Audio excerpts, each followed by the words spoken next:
விசிகா தலைமையில் அப்படி மீட்டிங் நடந்துச்சா? இல்லை. இந்த கேள்வி வரும்போது என்ன சொல்றாரு? எங்க நிலைப்பாடு இது, முடிவெடுக்க வேண்டியது ஸ்டாலின் இருக்கிறாரு. அதுக்காக எங்களுக்கும் திமுகவுக்கும் எதுவும் இல்லை. எந்த கூட்டணி பேச்சுவார்த்தை யாருக்கும் போகலாம். ஏன் பிஜேபியே போகலாம், திமுக கிட்ட போகக்கூடாதுன்னு இருக்கா? போகட்டும், நாங்கள் இடம்பெற மாட்டோம்.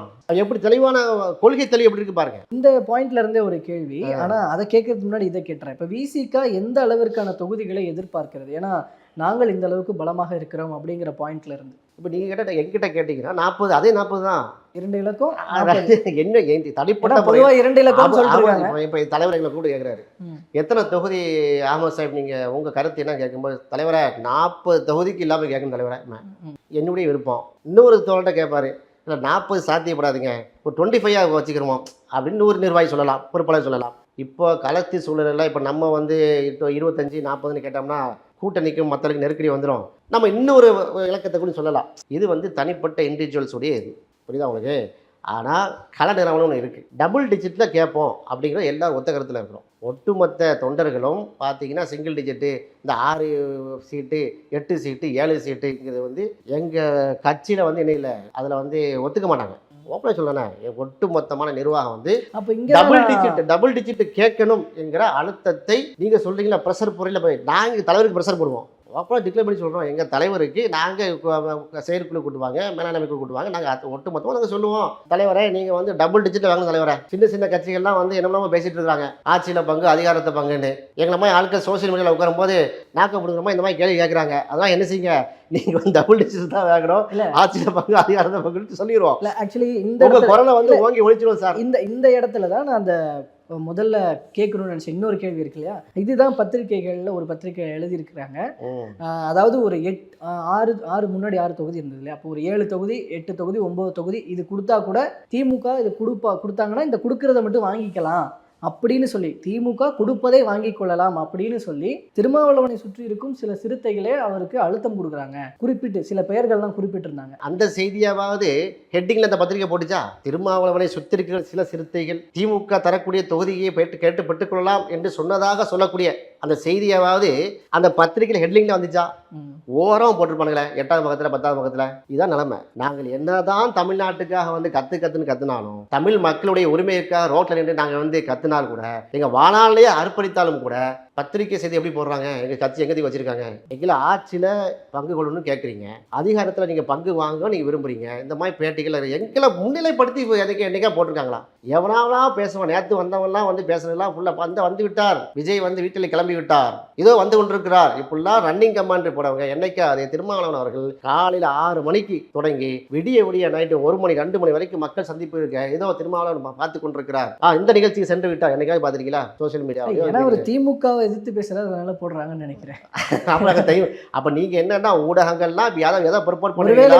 திமுக எதிர்த்து பேசினா அப்ப அதனாலதான் காங்கிரஸ் ப்ரொபோட் பண்றீங்க. ஒருவேளை நீங்க மாணிக்கம் தாக்கூர் மாதிரியோ பிரவீன் சக்கரவர்த்தி மாதிரியோ ஒருவேளை திருமாவளவன் பேசியிருந்தாருன்னா ஹைலைட் ஆயிருக்கும். அப்ப உங்கள்கிட்ட நாங்க ஹைலைட் ஆகணும்னா நாங்க திமுக அப்ப என்ன மாதிரி வன்மம் பார்த்திக்கலாம்? இல்ல இதை நான் எப்படி சொல்ல வரேன்னா, தங்களுக்கான பிரதிநிதித்துவத்தை கேட்டு பெறுவது, தங்களுக்கான உரிய மரியாதையை கேட்டு பெறுவது அப்படிங்கிற அந்த விஷய பாயிண்ட்ல தான் எல்லாரும் பேசுறாங்க. கண்டிப்பாக அதுக்காக சொல்ல நெருங்கி விட்டது. இன்னும் ஒரு சில வாரங்களில் அறிவிப்பு வெளியாக இருக்கிறது.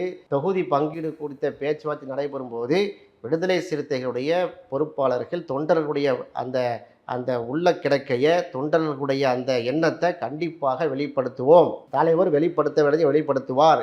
எங்களுக்கு அனைவரும் ஒப்புக்கொள்ளக்கூடிய ஒரு கண்ணியமான இலக்கத்தில் நாங்கள் சீட்டுக்களை கேட்டு பெறுவோம். அதில் எந்த காம்ப்ரமைஸும் எங்களுக்கு கிடையாது. ஓப்பனாக சொல்கிறோம், பயந்தா சொல்கிறோம்.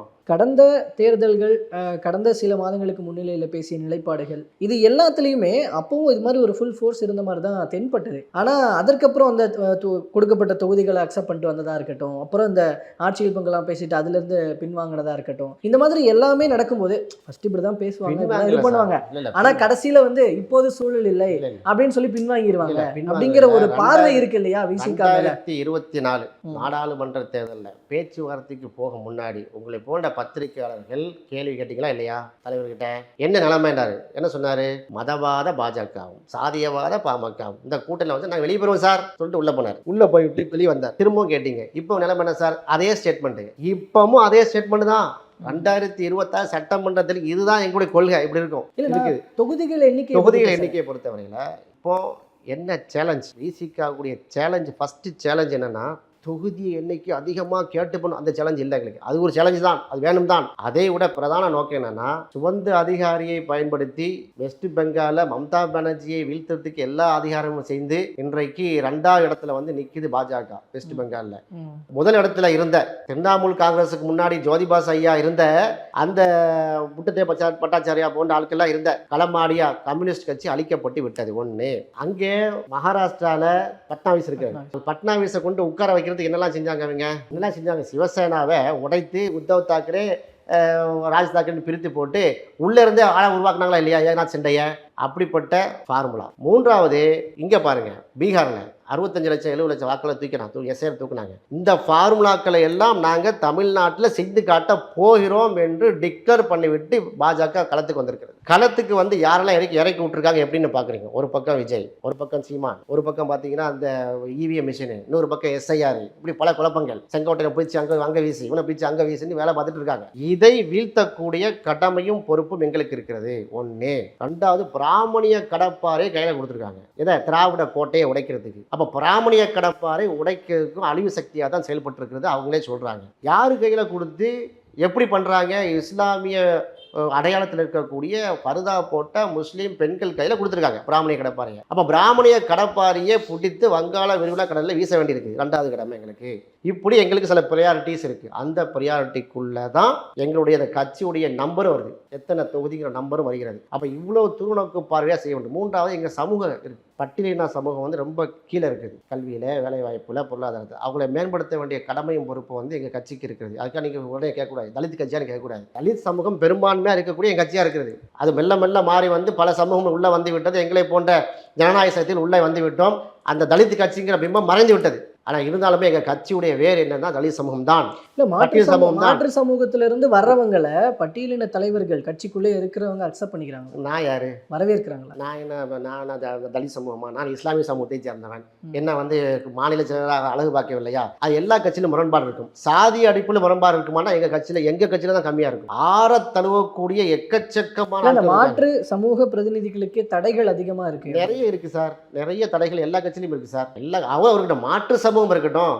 எங்க கட்சி தலைவரை சாதி தலைவர்ன்ட்டு வந்து எங்க அண்ணன் ஆராசான்னு சொன்னாங்களே, திமுகவில் உள்ள ஆராசா அண்ணன் வந்து மிக முக்கியம். நான் அதிக விரும்பக்கூடிய ஆராசா அண்ணா வருது. டக்குன்னு திருமாவளவன் வந்து சாதி தலைவர் தானே சொன்னாரு, அதுக்கு ஒரு மறுப்பு கூட அவர் விடலை. ஆனால் எங்கள் தலைவர் என்ன சொன்னார்? அதுக்கு ஏதோ ஒரு ஆராச அண்ணனை பொறுத்தவரையில் அப்படிப்பட்ட ஒரு பார்வை பார்க்கக்கூடியவர்கள்ல ஏதோ ஒரு டங் ஸ்லிப்பாக வந்திருக்குன்னு சொல்லி எங்களை எல்லாம் அமைதிப்படுத்தி விட்டால் நாங்களும் பெருசாக என்ன செய்யலை, எடுத்துக்கொள்ளவில்லை. இந்த அளவுக்கு புரிதலோடு தான் போய் கொண்டிருக்கிறோம். இது எங்கள் கட்சிக்குள்ள வேறு கட்சி அப்படி தானே பார்க்குறாங்க. எங்களை எப்படி பார்க்குறாங்க? இல்லை, அங்கே ஆராசா வந்து அப்படி சொல்லிட்டாரு, ஓகே. அங்கே முதல்வர் இன்டர்ஃபியர் ஆயிருக்கணும்ல, நீங்கள் அப்படி சொன்னீங்கன்றதுக்கு அவர்கிட்ட கேட்டிருக்கணும். அல்லது திருமாவளவன் அவர்களுக்கோ அப்படிலாம் இல்லைன்ற மாதிரியான ஒரு மெசேஜ் ஒரு ஏதோ ஒன்று பாஸ் பண்ணியிருக்கோம். அதை நான் எதிர்பார்த்தேன். அதை பண்ணலையே. நான் எதிர்பார்த்தேன் உங்கள் ஐ தமிழ் நியூஸ் மூலமாக இந்த தகவலை பதிவு செய்வோம். எங்கள் கட்சி தலைவரை திமுகவுடைய தலைவர்களோ திமுகவுடைய பொறுப்பாளர்களோ இது போன்ற விமர்சனம் பண்ணும்போது, முதலமைச்சர் அவர்களே நீங்கள் சிறப்பு கவனம் செலுத்தி நீங்கள் தலையிட்டு நீங்கள் தீர்க்க வேண்டும்.